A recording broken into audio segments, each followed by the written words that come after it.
Where are you going, Holmes? Have you been invited somewhere? We have been invited, Watson.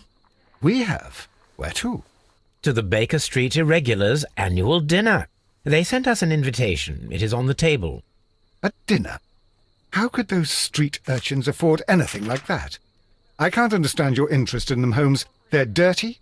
They wouldn't hesitate to steal your wallet. Watson, you should be excited. It is a secret dinner. Its location changes every year. Read the menu. Sounds mouth-watering. All right.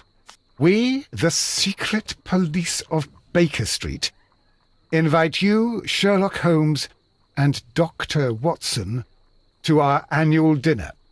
Menu, entree, frozen rat-head salad. Is this a joke? Not at all. Pray continue. Main course, sow's udder in Danny Nutcracker's way. Sounds disgusting, Holmes. Hedgehog goulash. Street turnips in homemade juice. And it goes on. I can hear them on the stairs now. Oh, we can't go there. We can't eat that. Watson, you'll hurt the feelings of those poor children. We have to go. Oh, Mr. Holmes. It is fine, Mrs. Hudson. Mr. Holmes! Wiggins, Dr. Watson is getting ready. He will be delighted to join us. You don't look well, my young man. Is there something wrong? Don't tell me the dinner is cancelled. Mr. Holmes is my brother Leighton. He's in a prison cell.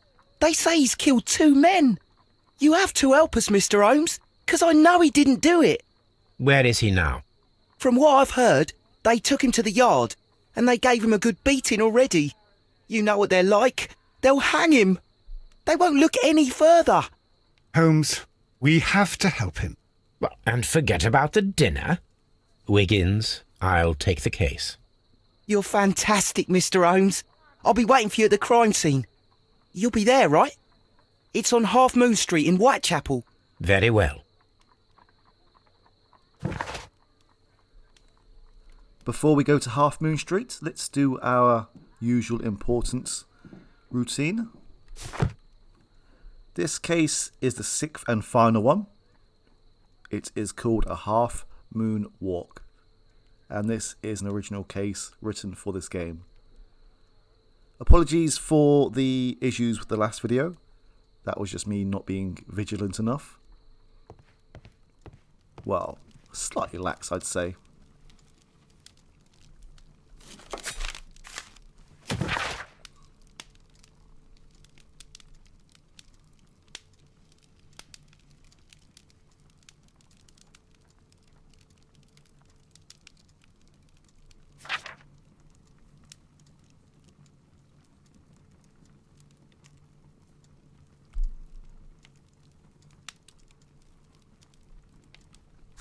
And our trophy, of course, is the deadly plant from Kew Gardens. So we have a nice set of collections here. I'm only going to re-record this section of the game, so everything after here will be exactly as before. Hello, Toby. All you need now is a shawl and a mop cap, and you could be Mrs. Hudson's younger sister. I don't know whether that is an insult to Mrs. Hudson or a compliment to Toby. So now it is time to head to Half Moon Street.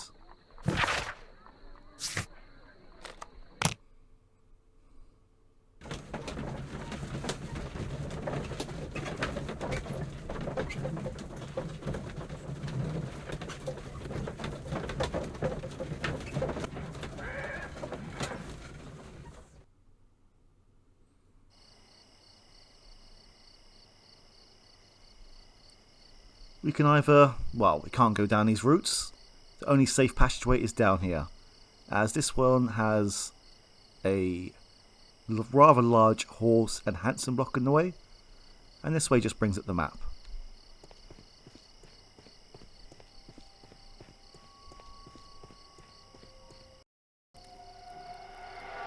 Please, gentlemen, leave the scene now. Oh, Mr. Holmes, is that you? Good evening, Constable... Constable Marrow.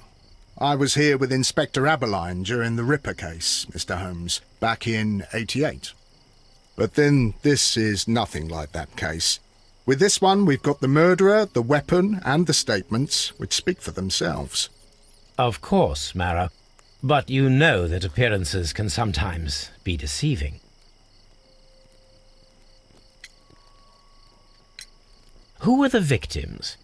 The two men here, both shot. The stout fellow was Brian Vercotti, a well-known ruffian. The other, Kenneth Butler, a jeweller by trade. You spoke of statements. You have witnesses? Well, I was there, so I gave my own statement. And then there were two other witnesses who said they saw the killer Chapman. Mr. Turner, a gentleman who lives in that flat over there, and Polly Powell, a flower seller, who was over at the far side of the street. So, Constable Marrow, I should be delighted to hear your testimony.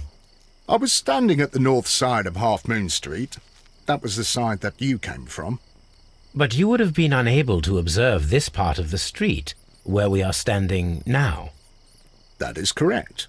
But I saw the two victims slowly enter Half Moon Street, and then shortly after, the fireworks started. A few minutes after that, the fellow Chapman rushed towards me and ran into Half Moon Street. Please continue. I didn't pay attention, but suddenly I heard a woman's cries and police whistles on the other side of Half Moon Street. I rushed over there and I saw the two dead bodies on the ground. When I reached Whitechapel Street, I saw Leighton Chapman. He'd been caught by two police constables. Did you hear the shots? I didn't hear any shots. The fireworks were all over the sky. They were so loud I couldn't hear anything else. What were the fireworks in honour of, Constable? Well, today's Queen Victoria's birthday, Mr. Holmes. Yes, I appear to have lost track of the days. It is May now, of course. Constable Marrow, what else caught your attention while you were running through Half Moon Street? I saw nothing but rats, and I took the time to light every corner with my lamp. Did you happen to look up at Mr. Turner's window when you were on Half Moon Street at that time? Yes, I saw that the window was open, but no one was there. It was dark in the room. Constable, your statements have been of great value to me.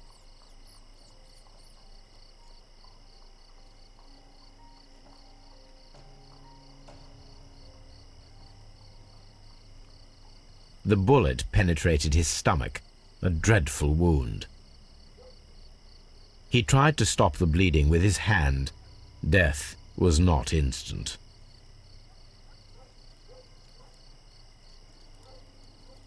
Brian Vercotti suffered greatly. What a terrible way to die.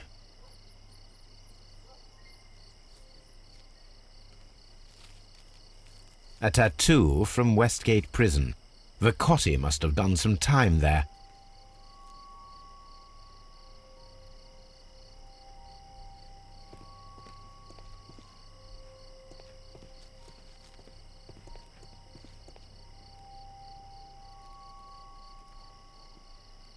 The bullet struck his head. This man didn't stand a chance.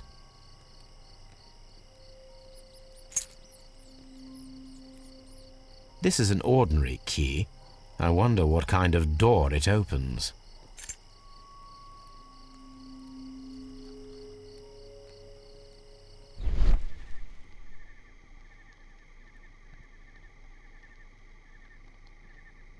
Plates? Plates of what? Surely not ceramic plates. A piece of wood that has stuck between the cobblestones. Let us take a closer look.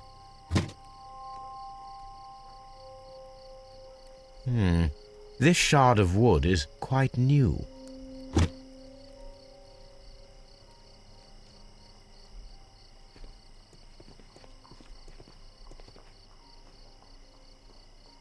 Good evening, Mr. Turner. I heard Constable Marrow reply to you as Mr. Holmes. Are you that detective gentleman?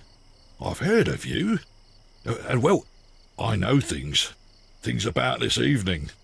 Excellent. Might we hear your story? I prefer the term gentleman detective. Thank you very much.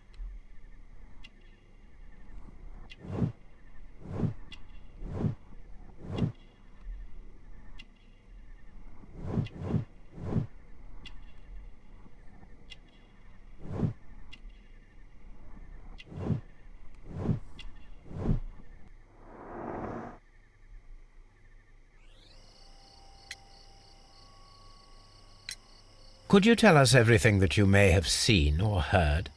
I was already in bed when the fireworks started. A few moments after, I clearly heard 2 gunshots from outside. Please continue. I quickly got up and I grabbed the lamp from my nightstand and I rushed towards the window.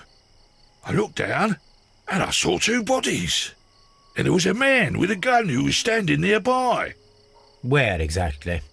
Well, near this body. Did he notice you? I don't think so. He rushed towards Whitechapel Street without looking around. I wasn't sure whether to acknowledge the graphical glitches, but they seem to be quite distinctive. Mr. Turner, did you see anyone else in the street? No, I saw no one but that man, the murderer, the fellow they caught. Were the 2 shots you heard consecutive? Yes, there was a very short pause between them, and they sounded different somehow. It seemed to me that the second shot was louder than the first. That is an interesting comment. Mr. Turner, what were your actions after you stepped up to the window? I was afraid that the man with a gun might return, so I stayed close to the window till I saw the policeman coming in the Half Moon from Whitechapel. Then I walked out to tell them everything I saw. You have helped us a great deal, Mr. Turner. What is going on? Is it Mr. Turner who's glitching? Yes.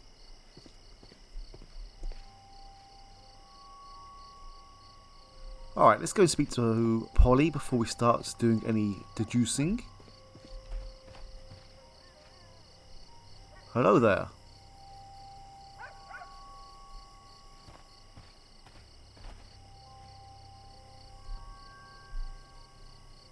Mrs. Powell?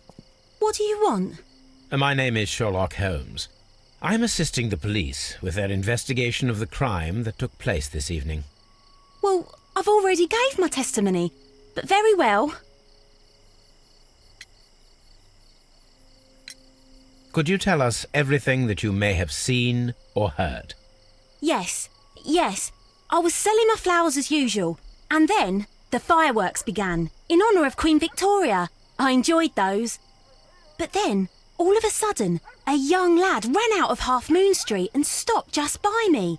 He had a gun in his hand. He was like a ghost, and all covered in blood. It was dark, but I could see him, because of the flashes from the fireworks. And then? I screamed as loud as I could. I knew that a policeman should be on duty in the vicinity. He had no time to escape. 2 constables got him. Then another constable came out from the very same street, and I heard him talking of a horrible murder. Mrs. Powell, did you hear the gunshots? I'm not sure. You know, what with the fireworks? Did you see anyone else leaving Half Moon Street, prior to or at the time of the crime? No, sir, I did not. Even with all the fireworks, I was very attentive, as I'm always on the lookout for customers. My thanks to you, Mrs. Powell.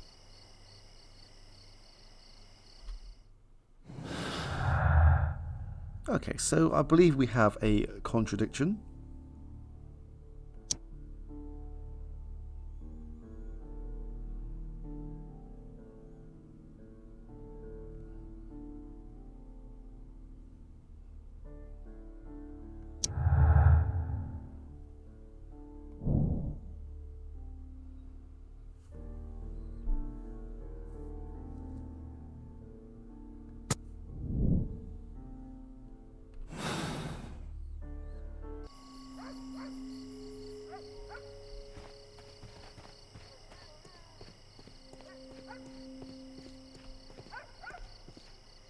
You aren't exactly conspicuous right now, Wiggins. I'll do anything to save my brother, Mr. Holmes.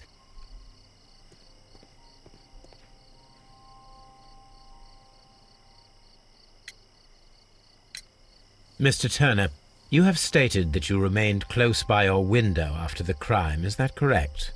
Oh, yes, Mr. Holmes. I stayed at my window until the policeman arrived to examine the dead bodies.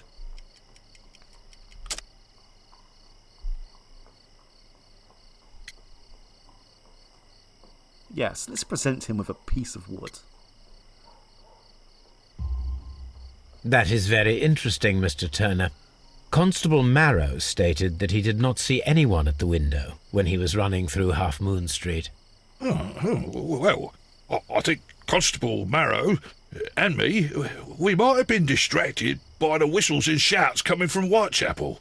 We could have missed each other somehow. You understand what I mean? It was a bit of a stressful moment, to tell you the truth, sir. Allow me to form my own theories, Mr. Turner. Would you mind showing me the view that you had from your window? Not at all, Mr. Holmes. Please, follow me.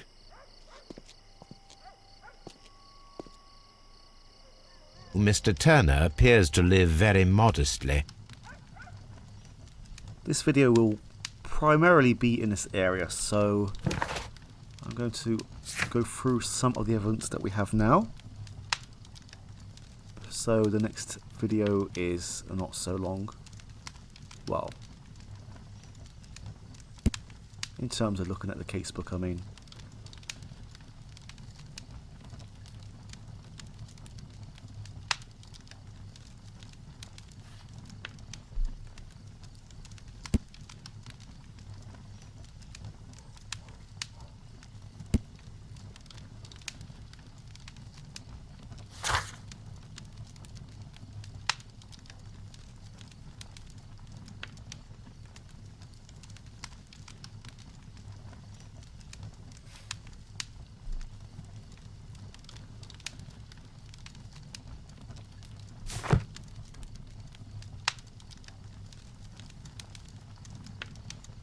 This fire is dying out. It was last tended to over an hour ago.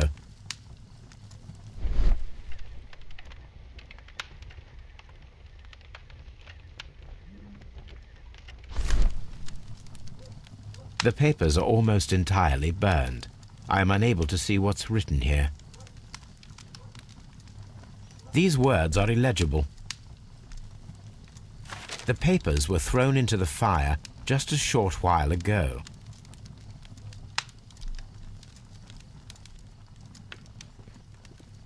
Mr. Turner was roused from his bed by the sound of gunshots. So that must be the window over there. That's quite a long walk for a man with a limp.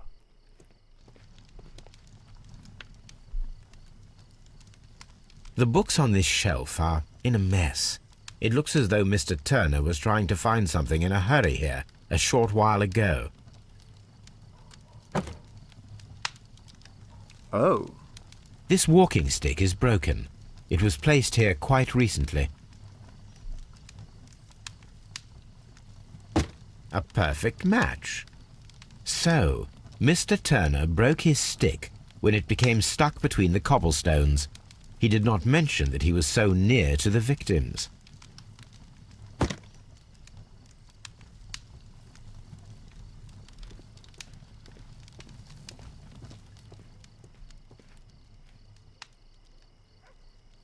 This kitchen knife is quite sharp.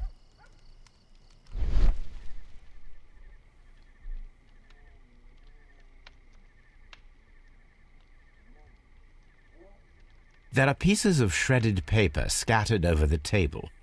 This kitchen knife was used to cut the paper.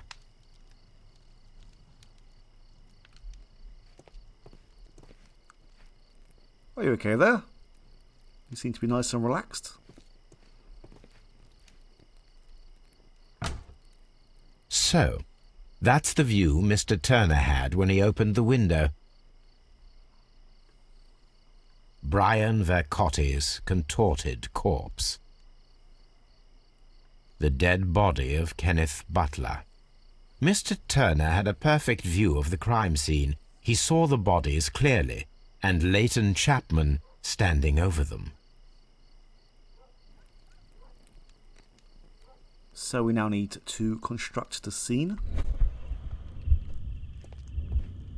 So it all started when he got out of bed.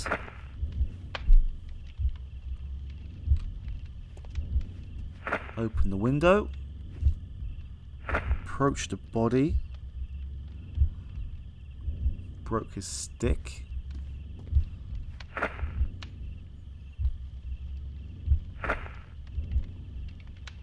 There we go, that should be it.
So Mr. Turner used a book to hide an object that he found on Kenneth Butler's body. The question is, what did he find?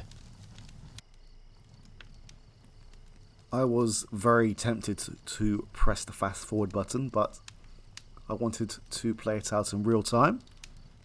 So it took Mr. Turner quite a while to go through the sequence of events. But one thing I have to question is, how did he know that I've just heard the name of the guy who had the object in his pocket, and I have already forgotten it. But how did he know the object was there? I mean, he went directly to it and come straight back and hid it. I can see prints from greasy fingers upon the cover of this book. Let us take a closer look. Well now, what a find!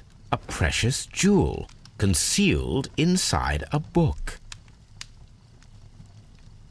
A bracelet with a unique ram's head design, a distinctive feature of ancient Grecian artifacts, probably of the Hellenistic era.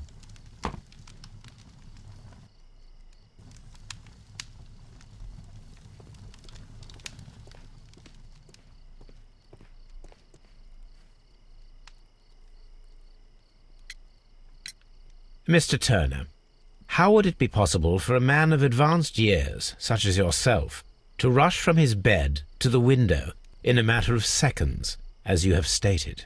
Well, I'm able to move very quickly, despite my age. And when the situation requires it, Mr. Holmes.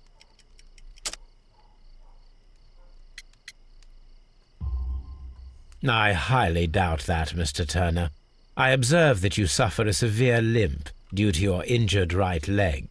It would have taken at least 10 seconds for you to approach the window. That means you could have easily missed something or someone in Half Moon Street during that time. You're right, Mr. Holmes. I could have missed something.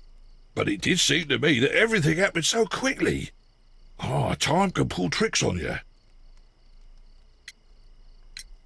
And what of everything else that you told us? Mr. Turner, it is vital that we have your complete and true statement. Mr. Holmes, I do assure you that the other things I said were most sincere. Yes, I'm sure they were. Mr. Turner, you were not sincere with me. Not then, and not now. But Mr. Holmes... This, Mr. Turner, does not look like anything that a poor man might possess. It is worth more than the home that you live in. I can explain. No, merely correct me if I am wrong. You saw Leighton Chapman through the window, but you also noticed a glittering object on the ground, this precious jewel.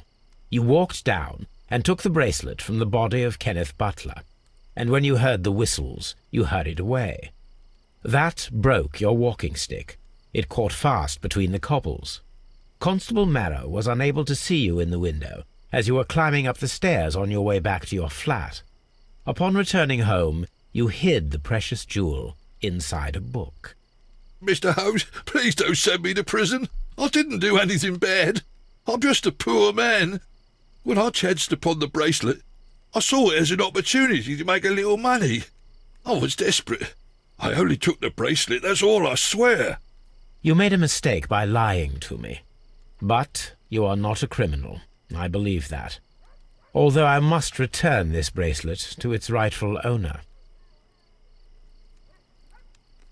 Well, from the angle that I was looking at, I thought that the bracelet or the amulet was inside the pocket and not on his hand. Alright, we are done here.